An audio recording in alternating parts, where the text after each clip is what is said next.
Hi, I'm Luke with Out of Darts. Today we are checking out a very unique product in the HPA world. A 3D printed blaster built around their MiniBox, which is sort of a custom DIY platform. Kind of exciting. Let's get going. HPA, or high pressure air, or if you're in the southern hemisphere, HPA, like my brother-in-law says, has been a hot topic for quite a while now here in our hobby.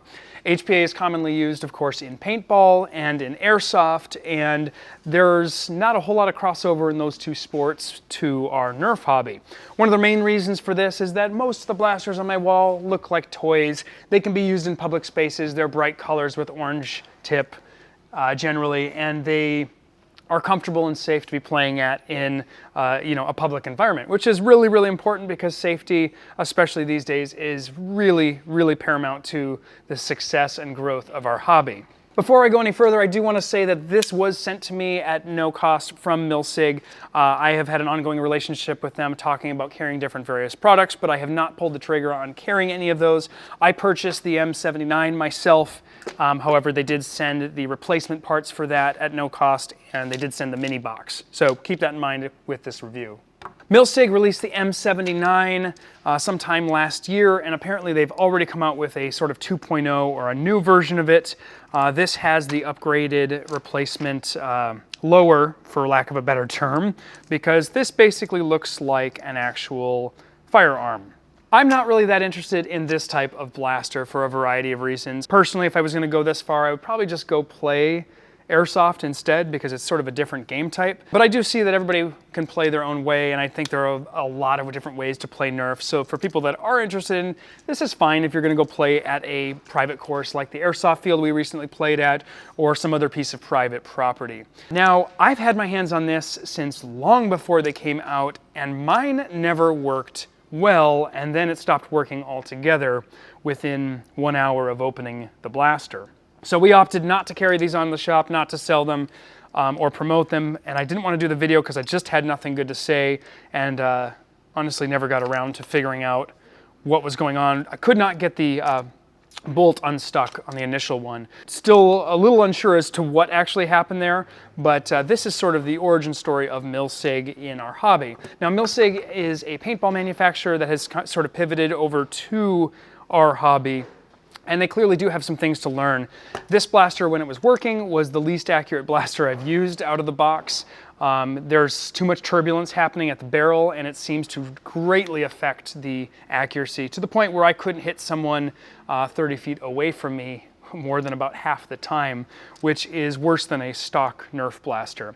That being said, if you get the right combination of scar and barrel, you can apparently get these to be very accurate. I have no doubt about that, but out of the box, they are not. Now, MilSig has kept in touch with other products after I decided not to sell that, and the latest offering they've got is what they're calling their MiniBox. This 3D printed blaster is not MiniBox. MiniBox is simply the core of this blaster, which is essentially all of the action. It's got the spring, the piston, and the fire modes on the other side, as well as the trigger. And the concept here is that anybody in the community could design their own blaster around this existing core, which has its own regulator and is all set up for HPA. I like this concept because unlike doing your own air tank or doing something very DIY, there's a lot to be said about a manufactured precision component and engine running the whole thing. Now you will notice this got damaged in transit. I don't think the wall thickness on this handle was good enough, but again, we're not really here to talk about the 3D printed part, so ignore that for the most part. It's just a kind of sample blaster. I believe this one's modeled, someone's gonna have to correct me in the comments, but I believe it's modeled after approximately a Star Wars, one of the Star Wars blasters that I'm not familiar with for some reason. But the core concept here is that as long as you accommodate for the select fire switch, because yes, this is full auto or semi-automatic or safe, of course. You've also got a sling point on the side, which is, I believe, a QD. And then you've got, of course, the trigger and the top slide. And the idea here is that you can get the geometry of this, like the CAD file, and build any blaster you want around this. Now, this interests me a lot more than this does, primarily just due to being able to make it look a little different. I can make this look like a Nerf blaster, I can make this core fit into existing Nerf blasters, and I think there's a lot of opportunity there to use this core inside a wide range of blaster projects, whether it's designing and 3D printing your own shell like this, or perhaps shoving it into some other blaster that it can fit into. And I think realistically there are probably quite a few blasters that you could cram this core into. This core came with an adapter for a hose line, so you could run to a regular tank, which I've now thrown on the floor. Or, as you can see here, this has got a small HPA tank in a stock. Now this is really not a setup, this is just leftover parts from the MilSig. I wouldn't run this because this isn't set up, stabilized in any way. I would definitely need to print a component to actually make this finalized. But let's get down to the actual function of this. It's worth noting, HPA is serious stuff. You definitely need to treat these tanks with care, just like you do your LiPo batteries. Exploding tanks and regulators are no joke. You do not want to drop them. You do not want to physically damage them. This one's aluminum, so it's pretty durable, but a lot of the tanks are, of course, carbon fiber wrap, and those can be, or fiberglass wrap, and they can be, I've seen 2 go up in my paintball career, so they are no joke when they are flying around a field with a puncture. But this blaster, right now we are in safe. If we go to semi, we get, of course, single shots. I do not like how that sling pin there is a little bit into the firing position. And I'm actually going to, before I fire this, I'm going to put glasses on. And we're going to start by firing darts, and then we're going to talk about the other included magazines that came with the mini box. But I'm going to put a standard Talon magazine because that's what this is designed for. I'm going to switch from safe to semi, and we're just going to go ahead and send some shots into the catch here. As you can see, I can basically fire as fast as I can pull the trigger. And it's got a very snappy, good trigger full. It definitely makes quite a bit of noise, especially with this long, short barrel that's on here right now. I think that's going to be about the loudest configuration. Next, I'm going to bump over to full auto, and we'll see. I've just got 4 shots left, so I'll just go through those 4.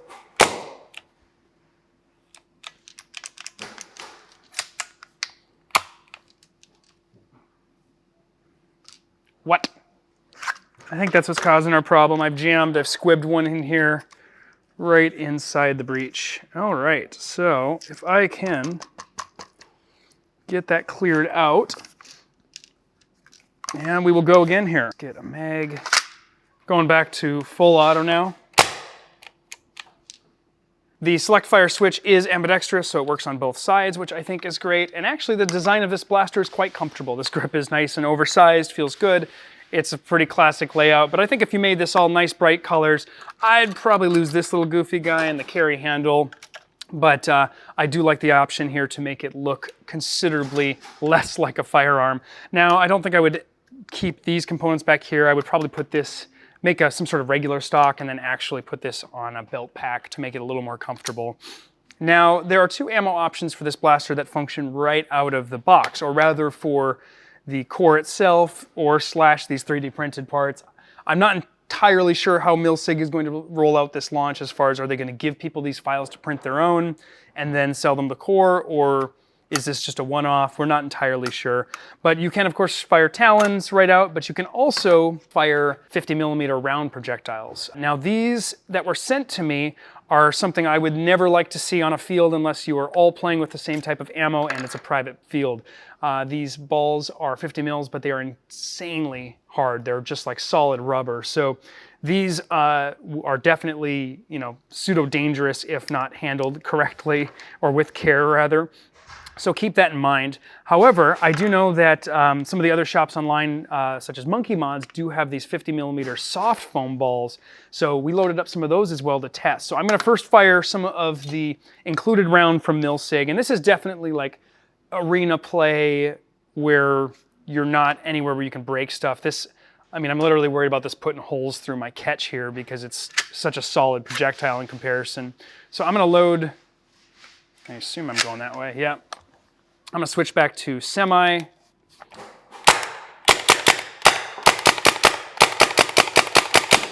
And those fire just as expected, really work well. This is a very cool magazine in that it is a built-in flip clip, so you've got 2 holes, and one side of the magazine is for one side and the other is for other side. So you're essentially getting about 16 rounds on each side, which is kind of cool, built into a nice small package. But let's give a shot on actually firing the soft 50 round, 50 cal ammo, because these I would definitely allow at our games. They're no worse than Hyper as far as squishiness. They're maybe even, I'd say, a little bit softer than Hyper. So they are definitely a good type of ammo to play with. And those also seem just fine. They seem to work just fine. I kind of want to fire them downrange, so we'll definitely show some footage here of firing everything outdoors.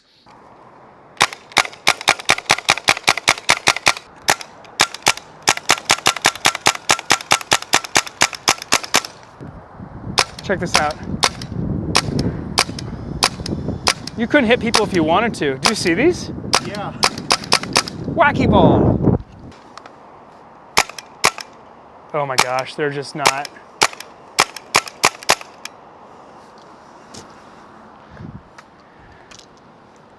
So the balls are horribly accurate. This is probably one of the least accurate blasters I've ever used, given there is a pretty short barrel here and you can swap that out for a longer one, but clearly there are some major issues. When we were firing darts, we noticed that on full auto, it pretty much does not work. Full auto, as the ram comes back and goes forward, it pinches the dart in the chamber. So you essentially can't use this in full auto with darts from our testing, and that's with worker darts, which to us are the most common darts at this point. Overall, this is kind of a weird system to review because I'm not really reviewing the blaster. So I'm really trying to give you my thoughts more on the HPA Core. We, for a long time, have had the Super Core, and that was a great system, but it was pretty DIY, and you definitely needed a lot of extra components to get it going. This would certainly simplify that, though maybe not be quite as versatile because you are required to use their, of course, trigger and specific locations for screws and whatnot. But I do think this is a step in the right direction as far as having this more in the Nerf hobby, but it is very much going to depend on the field you play at, the types of games you play, and what those places allow. Certainly, I know that End War, for example, the largest HVZ event in the US, does not allow HPA, so this just right out of the big gate wouldn't be allowed there. But I bet some of our local games where we have a private field might allow it. So I think that's a place where I'll probably give it a shot playing. This mini box doesn't come cheap either. I believe the final retail price on this is going to be between $250 and $300. I actually don't know the official price because it's not available and this was a pre-production unit sent to me. So definitely keep this with a grain of salt. If we have the actual price, we'll put it on screen. I can't say that I really endorse this whole thing in its current form because I'm not seeing a real good performance. I mean, any caliber and out of the box beats this in accuracy. Just plain and simple. And I think it's due to the high pressure, low volume system that they're using to fire. We've simply got too much turbulence coming out of that barrel. And that needs to be corrected or recentered with hopefully a bearing scar or a scar of some sort. But without being able to test that further, I don't have any, real direct knowledge. But what I'd like to hear from you in the comments, and let's please keep this civil because there's lots of ways to play Nerf, and I am fine with, everybody should do their own thing. As long as everybody's being safe, at the end of the day, that's the most important part. But let me know what you think of this idea of mini box, of a modular, customizable blaster where you could make anything you want. You could turn it into a Halo MA40 maybe, or turn it into any Star Wars blaster you can think of, or some sort of like crazy futuristic looking blaster. You could pretty much do anything you want because there's only a couple components that need to be in specific locations to function. We currently have really shied away from HPA because it almost feels like a different hobby to me. It's a little less DIY, when we're talking this type of blaster.